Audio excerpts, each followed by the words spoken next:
Saarnaajan kirja. Tämä kirja on osa Raamatun viisauskirjallisuutta ja se alkaa lauseella saarnaajan Daavidin pojan Jerusalemin kuninkaan sanoja. Saarnaaja-sanan hebreankielinen vastine gohelet tarkoittaa jotakuta, joka on koonnut ihmiset yhteen, tässä tapauksessa oppimaan, joten se käännetään usein myös opettajaksi. Tämän opettajan kerrotaan olevan kuningas Daavidin poika tai hänen jälkeläisensä, ja hänen tarkasta henkilöllisyydestään on eri näkemyksiä. Monet arvelevat, että hän on kuningas Salomo tai ehkä joku Daavidin suvun myöhemmistä kuninkaista, ja toisten mielestä kyseessä on joku myöhempi israelilainen opettaja, joka puhuu Salomoa muistuttavan kertojapersoonan kautta tehostaakseen opetustaan. Mikä tahansa näistä näkemyksistä onkin oikea, on tärkeää huomata, että opettaja on kirjassa esiintyvä henkilö, eikä siis kirjan kirjoittaja, joka jää tuntemattomaksi. Suurimmaksi osaksi kirjassa siis kuuluu opettajan ääni, mutta ensimmäisessä lauseessa opettajan esittelee eri ääni, eli kirjoittaja, joka myös tekee kirjan lopuksi yhteenvedon ja arvioi kaikkea, mitä opettaja on juuri sanonut. Kirjoittaja on siis joku, joka haluaa meidän kuulevan opettajan sanat, ja sen jälkeen hän haluaa auttaa meitä käsittelemään kuulemaamme ja tekemään siitä omat johtopäätöksemme.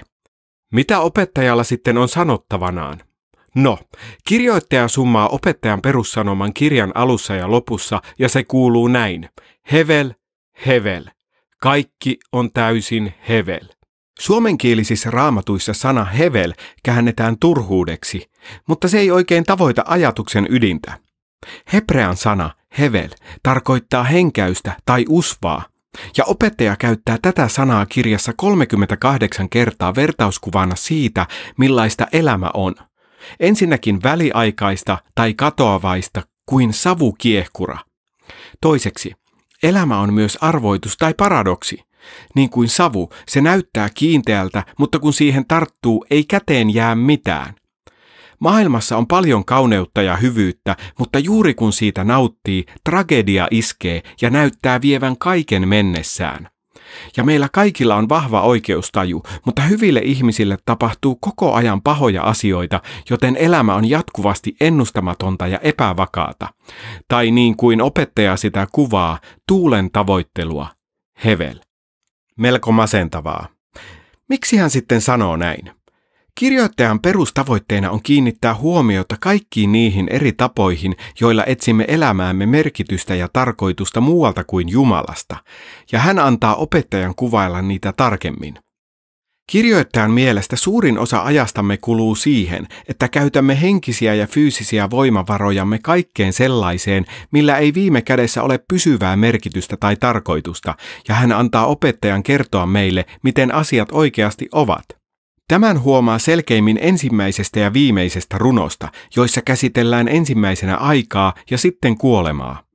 Opettaja sanoo, että koko elämän voi käyttää työntekoon ja saavutuksiin ja kuvitella sen antavan elämälle merkityksen, mutta sen sijaan kannattaisi pysähtyä miettimään ajan kulumista. Sillä mitä ikinä ihminen maailmassa tekeekin, mikään ei oikeastaan koskaan muutu. Kehitämme kyllä teknologiaa ja rakennamme kansakuntia, jotka syntyvät ja lakkaavat sitten olemasta, mutta kiipeäpä vuorelle ja katso välittääkö se vähääkään. Vuori oli paikoillaan kauan ennen kuin kukaan meistä oli syntynyt, ja se tulee seisomaan siellä pitkään kuolemamme jälkeen. Eihän 100 vuoden kuluttua kukaan muista sinua tai mitään siitä, mitä teit, mutta se vuori on silti edelleen paikoillaan. Ja valtameren aallot lyövät yhä rantaan, ja aurinko nousee ja laskee. Ja niin aika pyyhkii ennen pitkää pois sinut, minut ja kaiken, mitä pidämme tärkeänä. Ja ikään kuin tämä ei olisi jo tarpeeksi lannistavaa, opettaja puhuu myös kuolemasta pitkin kirjaa, ja erityisesti tässä loppupuolella olevassa runossa. Hän sanoo, että kuolema on tasa-arvoistava tekijä, joka saa lähes kaikki päivittäiset toimemme näyttämään merkityksettömiltä. Se nielee viisaat ja tyhmät, rikkaat ja köyhät.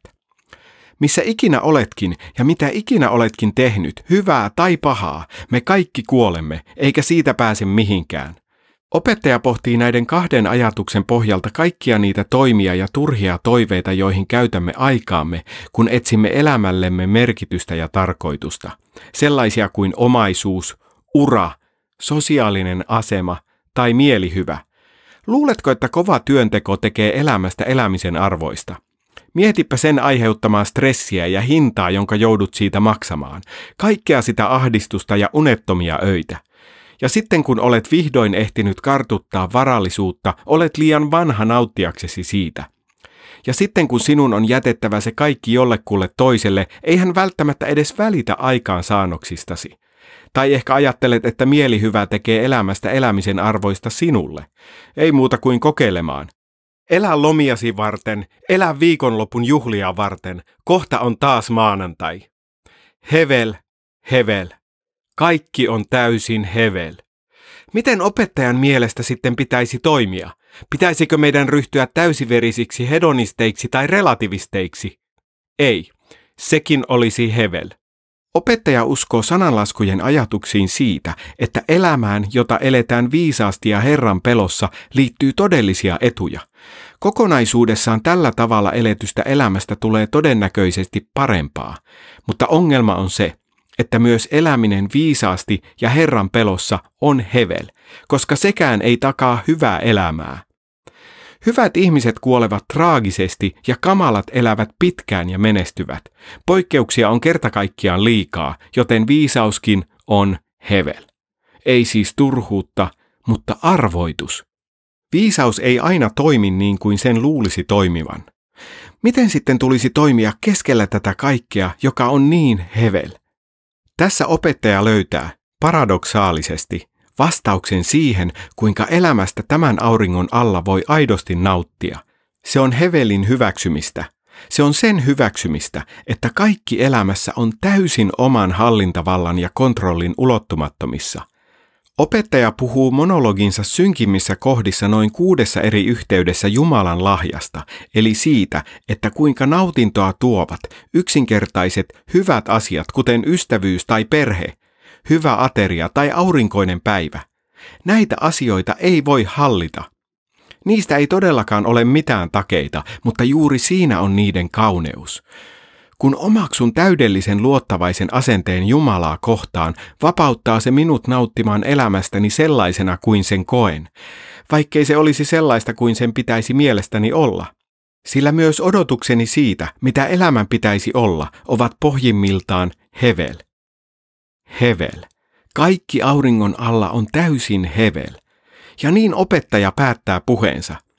Aivan kirjan lopuksi ääneen pääsee taas kirjoittaja, joka tekee kaikesta yhteenvedon.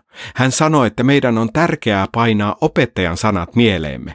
Hän vertaa niitä paimenen sauvaan, jonka päässä oleva piikki saattaa osuessaan tehdä kipeää. Mutta hän sanoo, että opettaja yrittää sysätä meitä oikeaan suuntaan, kohti suurempaa viisautta.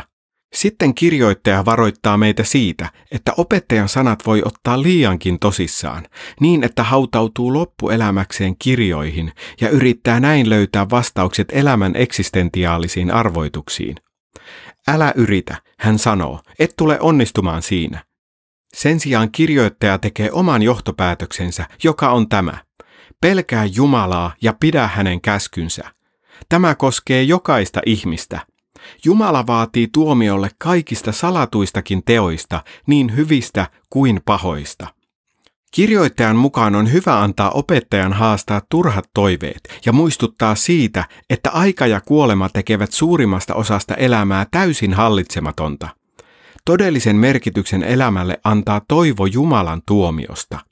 Toivo siitä, että eräänä päivänä Jumala poistaa kaiken, mikä on hevel, ja tuo maailmaamme todellisen oikeudenmukaisuuden. Ja tämän toivon pitäisi innostaa rehelliseen ja kokonaisvaltaiseen elämään Jumalan edessä, siitä huolimatta, että olen ymmälläni useimpien elämän mysteerien edessä. Ja siitä on kyse saarnaajan kirjan viisaudessa.